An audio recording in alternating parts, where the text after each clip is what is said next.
अस्सलाम वालेकुम स्टूडेंट्स, कैसे हैं आप? सब ठीक ठाक हैं, खैरियत से हैं? उम्मीद है बिल्कुल खैरियत से होंगे और अल्हम्दुलिल्लाह मैं भी बिल्कुल ठीक हूँ। आप देख रहे हैं मेरा YouTube channel doctor Mohammad Atif Ata. Okay बेटा, अब हम आज उसी एक कंटिन्यूएशन में जो हम ऑलरेडी डिस्कस कर रहे थे, दैट वाज द साइटोलॉजी, कि सेल किस तरह से काम करता है, सेल के कौन कौन से कंपोनेंट हैं, सेल की मॉर्फोलॉजी हम डिस्कस कर रहे थे। आज उसी की कंटिन्यूएशन में हम नेक्स्ट एक सेल ऑर्गेनल डिस्कस करते हैं।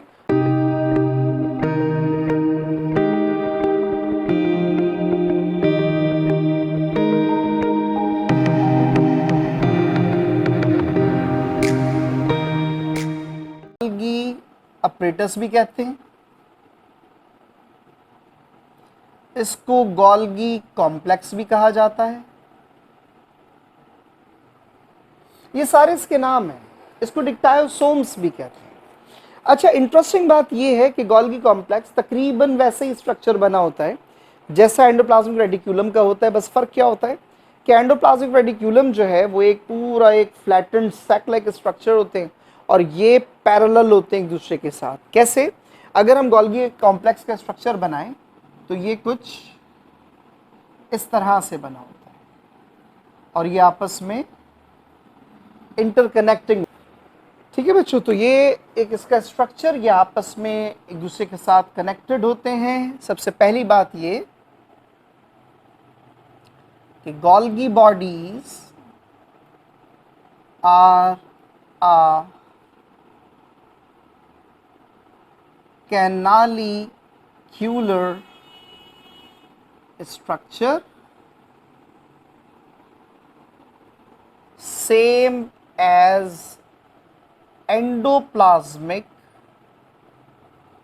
reticulum but have no ribosome। याद है हमने पढ़ा था एंडोप्लाज्मिक रेटिक्यूलम के पास जो है वो राइबोसोम्स होते हैं। That was a type of endoplasmic reticulum जिसे हम रफ कहते हैं। अच्छा, ये जो इसका हर सेगमेंट होता है, इस हर सेगमेंट को हम नाम देते हैं सिस्टर्नी का। और अगर आप याद करें एग्जैक्टली हमने ऐसा एक चैनल बनाया था जिसमें मैंने आपसे कहा था कि ये जो स्ट्रक्चर बना है, इस स्ट्रक्चर को हम नाम देते हैं एंडोप्लाज्मिक रेटिक्यूलम। इसकी हर ट्यूब को भी नाम देते हैं सिस्टर्नी। ठीक है, तो ये भी सिस्टर्नी है, ये भी सिस्टर्नी है। ठीक है, ये आपने याद रखना है। गोल्गी बॉडीज दोनों में मौजूद होता है, so it is present in both cells. दोनों सेल्स के अंदर नेचर ने इसको रखा है। और याद रखिएगा एनिमल सेल में इसकी कंसंट्रेशन, इसकी क्वांटिटी कम होती है। ठीक है, तो single in animal cell and known as डिक्टायोसोम। क्या नाम देते हैं बच्चों इसे? डिक्टायोसोम। याद रखिएगा ये एनिमल सेल में एक होता है। प्लांट सेल में इसका जबरदस्त काम है। प्लांट सेल के अंदर ये बेहतरीन काम कर रहा है, जबरदस्त काम कर रहा है, जैसे सेल वॉल की फॉर्मेशन करवा रहा है। प्लांट सेल के अंदर सेल प्लेट्स बना रहा है। ठीक है,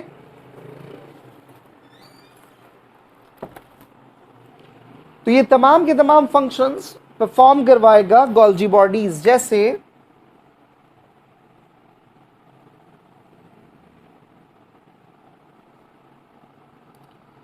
it contains enzymes that helps in packaging. Packets बनाता है, जबरदस्त किस्म के पैकेट्स बनाता है। असल में इसको नेचर ने दो तरह के रीजन्स दिए हैं। ये वाला जो रीजन होता है इसे कहते हैं सिस रीजन, और ये वाला जो रीजन है इसे कहते हैं ट्रांस रीजन। सिस रीजन का काम क्या है बच्चों? याद रखना, सिस रीजन एक्सेप्ट करेगा लिपिड, एक्सेप्ट करेगा प्रोटीन जो बेसिकली किसने बनाए? एंडोप्लाज्मिक रेटिक्यूलम ने। ये उसे एक्सेप्ट करेगा, उसके पैकेट्स बनाएगा, तैयार करेगा। और इसको पता है, गोल्गी अपरेटस को पता है कि मैंने भेजना कहाँ पर है। He know, it knows basically the destination of that packet तो इसको अंदाज़ा है कि जिसे मैं कहाँ पे भेजूंगा, इसको साइटोसोल में स्टोर करूंगा या किसी मॉलिक्यूल को दूंगा for further metabolism, he knows. ठीक है बच्चे, तो ये याद आपने रखना है। और एक और इम्पॉर्टेंट बात इसमें याद रखिएगा, ये जो हम बार बार गोल्गी गोल्गी गोल्गी, 1898 में एक साइंटिस्ट थे जिसका नाम है कैमिलो गोल्गी, ये उसके नाम पर है। Who discovered Golgi bodies?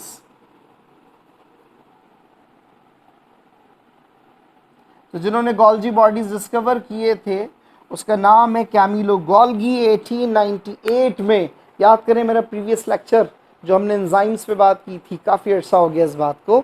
Enzymes में भी हमने एक जगह पढ़ा था फिशर, एमएल फिशर, जिसने की एन लॉक मैकेनिज्म बताया था, की एन लॉक थ्योरी प्रपोज की थी, 1898 सेम। तो 1898 Camillo Golgi who discover Golgi bodies. अच्छा, यहाँ पे जो इम्पोर्टेंट पॉइंट है जो आपने याद रखना है वो क्या, कि Golgi bodies basically forms different polysaccharide that helps to form cell wall as in plant cell and cell plates। तो ये सेल वॉल की फॉर्मेशन में, सेल प्लेट्स की फॉर्मेशन में अपना रोल प्ले करता है, अपना फंक्शन परफॉर्म करता है। ओके बच्चों, आपने याद रखना है कि ये गोल्जी बॉडीज, जिसको हम डिक्टायोसोम कहते हैं एनिमल्स में या लोअर प्लांट्स में, Golgi bodies forms lysosome in animal cell. Animal cell के अंदर ये लाइसोसोम्स बनाता है। दूसरी इंपॉर्टेंट बात ये, व्हाट इज द फंक्शन, इसका फंक्शन क्या है बच्चों याद रखना। सबसे पहले मैंने आपसे क्या कहा, the cis region collects the molecule that came from endoplasmic reticulum. So number 1 is collection. Number 2, it helps to packet the molecule. ये पैकेजिंग में काम करेगा। And distribution of molecules। मेरा ख्याल है यहां तक बात आपको क्लियर हो गई होगी। तो ये याद रखिएगा, गोल्जी बॉडीज कैनालिक्यूलर एक नेटवर्क है same as that of endoplasmic reticulum, except that it is a flattened sac and it does not contain ribosome as it is present in endoplasmic reticulum।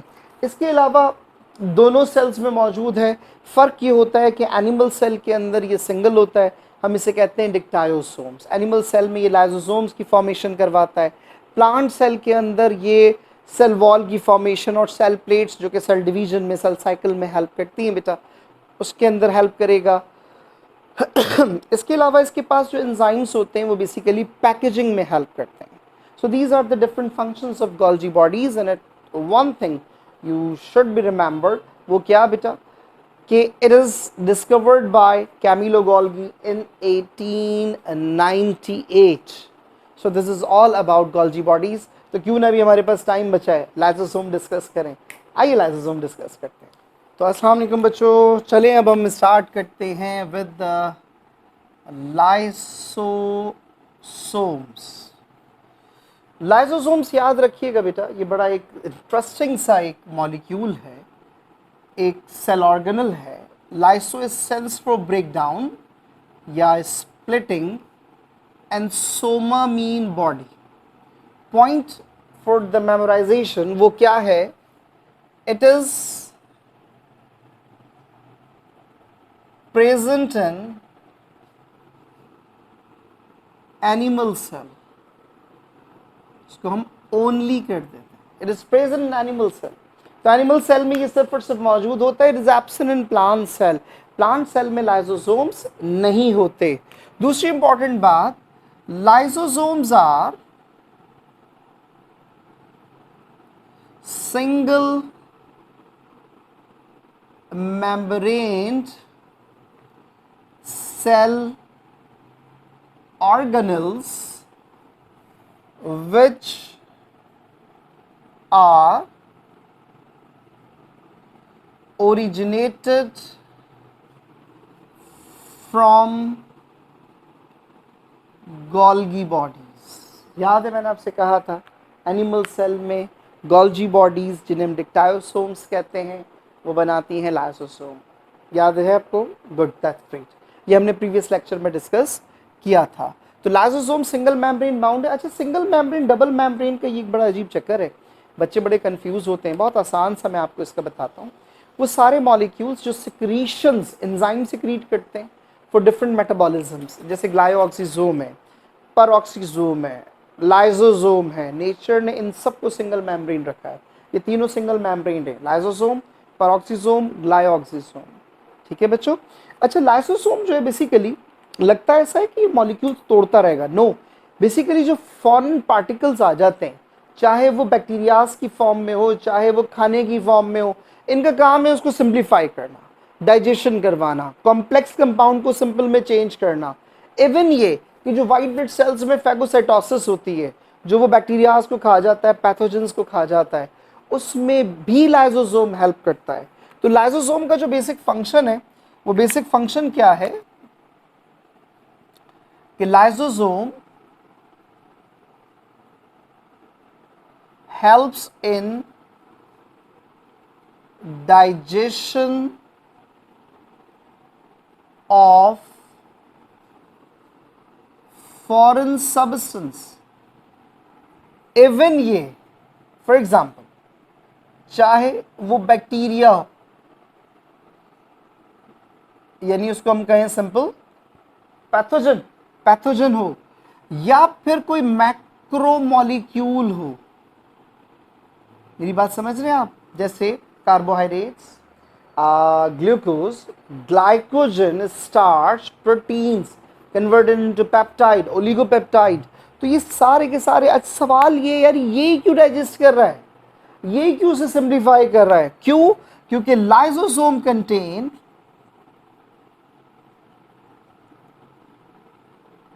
Digestive enzymes. इसके पास digestive enzymes मौजूद होते हैं। Carbohydrates, protease, lipase, nucleotidase, nucleosidase, ये सारे के सारे molecules को break करने में हेल्प करता है। तो याद रखिएगा, इट कंटेन डाइजेस्टिव एंजाइम। अच्छा, एक और इंटरेस्टिंग बात, डाइजेस्टिव एंजाइम तो कंटेन करता है, मान लिया सर आंखों पर, बाज़ दफ़ा क्या होता है, कोई एबनॉर्मल स्टिमुलेशन मिली, इसकी सिक्रीशन बढ़ गई। ये बाज़ दफ़ा इतनी सिक्रीशंस को बढ़ा देता है क्योंकि ये प्रोटीन, कार्बोहाइड्रेट, लिपिड को डाइजेस्ट कर रहा है। तो पूरा का पूरा सेल किसका बना है? सेल ऑर्गेनल्स किसके बने? लिपोप्रोटीन्स के, फॉस्फोलिपिड के, हैं वही कार्बोहाइड्रेट, प्रोटीन, लिपिड। तो ये बाज़ दफ़ा अपने ही सेल को खा जाता है। तो ये याद रखिएगा कि लाइसोसोम ऑन excessive secretion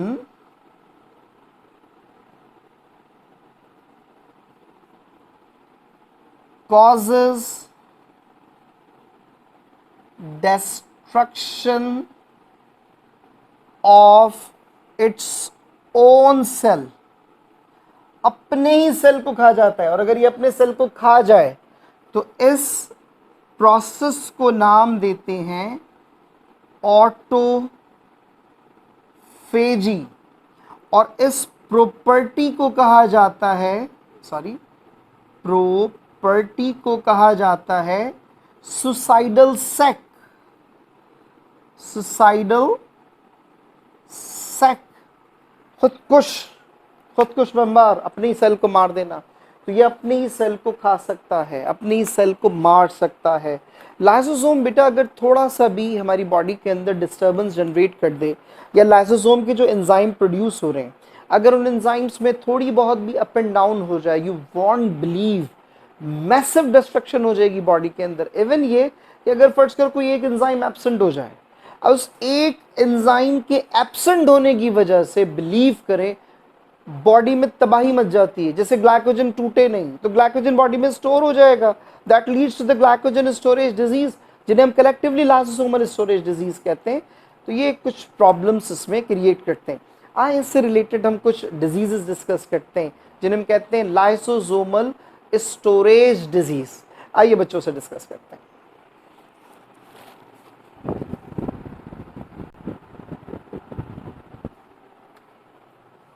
आइए बच्चों डिस्कस करते हैं लाइसोसोमल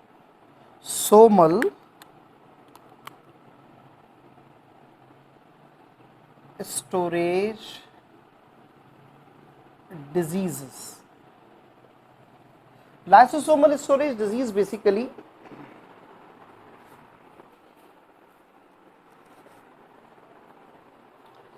ये सबसे पहले बेटा एक साइंटिस्ट ने देखी थी जिसका नाम है G.W. हर्ट्स 1965 में।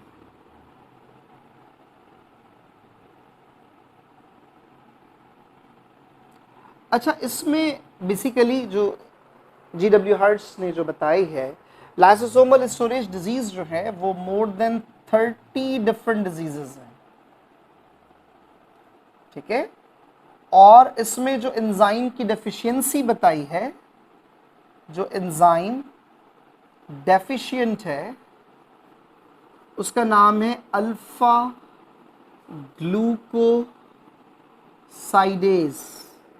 ये एंजाइम है जिसका नाम है अल्फा ग्लूकोसाइडेज। तो अल्फा ग्लूकोसाइडेज की डेफिशिएंसी की वजह से क्या होगा, लीड्स टू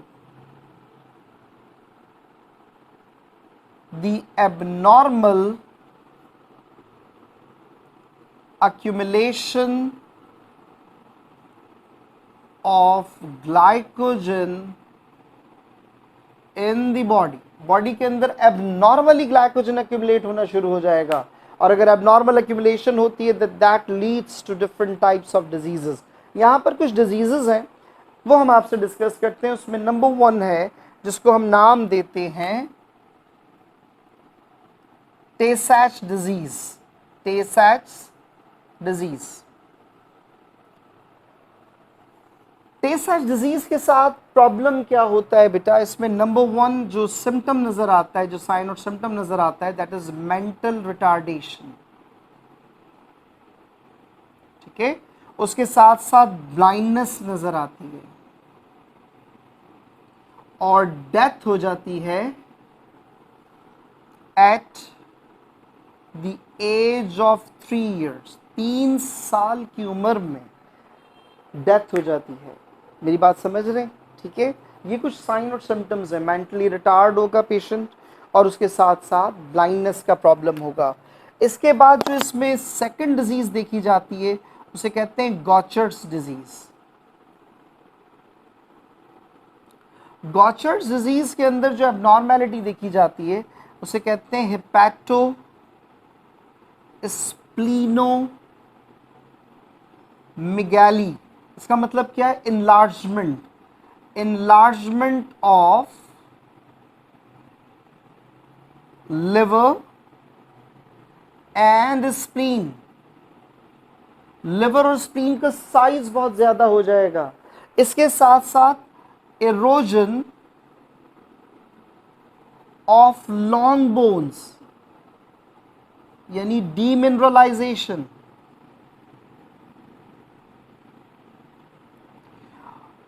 और मेंटल रिटार्डेशन देखी जाएगी सिर्फ और सिर्फ बच्चों में। इसमें डेथ नहीं होती, पेशेंट के बचने के चांसेस होते हैं। तो mental retardation at infantile age, early age के अंदर मेंटल रिटार्डेशन होगी, उसके बाद वो बिल्कुल ठीक हो सकता है। Third one is termed as Krabbe's disease.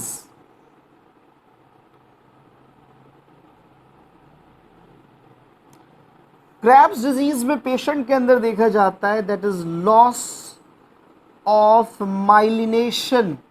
अगर आपको याद हो, आपने पढ़ा होगा कि माइलिन शीट एक ऐसी मेम्ब्रेन है, एक सिल्वर कलर्ड मेम्ब्रेन है जो बेसिकली कहाँ मौजूद होती है, ये मौजूद होती है जो axon which is a nerve fibre, which is a nerve fibre of the neuron, उसके ऊपर रैप्ड होती है।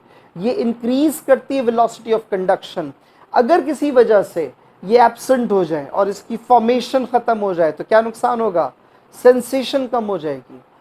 पिंच किया बहुत देर बाद पता चलेगा, क्योंकि जब तक वो इंफॉर्मेशन जाए, वो रिस्पॉन्स दे, इंफॉर्मेशन का रिस्पॉन्स कम हो जाएगा, तो लॉस ऑफ माइलिनेशन। और इसमें डेथ हो जाएगी एट एज ऑफ 2 ईयर्स। अच्छा, यहां पे मैं आपको कुछ पॉइंट्स बताऊं जो आपने याद रखने हैं। The classical feature of the टे सैक डिजीज इज ब्लाइंडनेस, यह आपका एमसीक्यू है। The classical symptom of Gaucher disease is erosion of the long bones. Same as the classical feature of Krabs disease is the loss of myelination. अच्छा, यहाँ पे कुछ और point मैं आपको डिस्कस कर दूं। जो एंजाइमेटिक डेफिशिएंसीज की वजह से प्रॉब्लम आता है, ये सारी की सारी जेनेटिक डिसऑर्डर्स है। नंबर 1, जेनेटिक डिसऑर्डर 2 तरह के होते हैं बच्चों, इसको याद रखना और पुरसुकून सुने। अगर जेनेटिक डिसऑर्डर में साइन और symptoms at the time of birth नजर आए, अर्ली स्टेज पर नजर आ जाएं, ऐसे कॉन्जेनाइटल डिसऑर्डर को हम नाम देते हैं, ऐसे जेनेटिक डिसऑर्डर को हम नाम देते हैं कॉन्जेनाइटल डिसऑर्डर। और अगर जेनेटिक डिसऑर्डर 10 साल के बाद, 5 साल के बाद, 20 साल के बाद, 40 साल के बाद साइन और सिम्टम्स अपीयर करे, तो ऐसे जेनेटिक डिसऑर्डर को कहते हैं नॉन कॉन्जेनाइटल डिसऑर्डर। मेरे ख्याल ये आपको बात क्लियर हो गई। तो genetic, congenital at the time of birth, non congenital after birth, after 10 years, कितने भी साल के बाद, तो जैसे टाइप 2 डायबिटीज। मेरी बात समझ रहे? ठीक है बच्चों, तो ये सब था लाइसोसोमल स्टोरेज डिजीज। इसको हम ग्लाइकोजन स्टोरेज डिजीज भी कहते हैं, इसको स्फिंगोलिपिड स्टोरेज डिजीज भी कहा जाता है। थैंक यू सो मच बच्चों, देखते रहिए इस चैनल को। कोई टॉपिक आपने समझना हो प्लीज मुझे जरूर कमेंट में लिखें। कैसा लगा आपको ये लेक्चर? कोई इसमें कंफ्यूजन हो, कोई आपके जहन में क्वेश्चन, कोई बात आती हो, प्लीज़ मुझसे ज़रूर डिस्कस करें। देखते रहिए मेरे चैनल को, सब्सक्राइब करें, लाइक करें, कमेंट करें। Thank you so much. अल्लाह हाफ़िज़।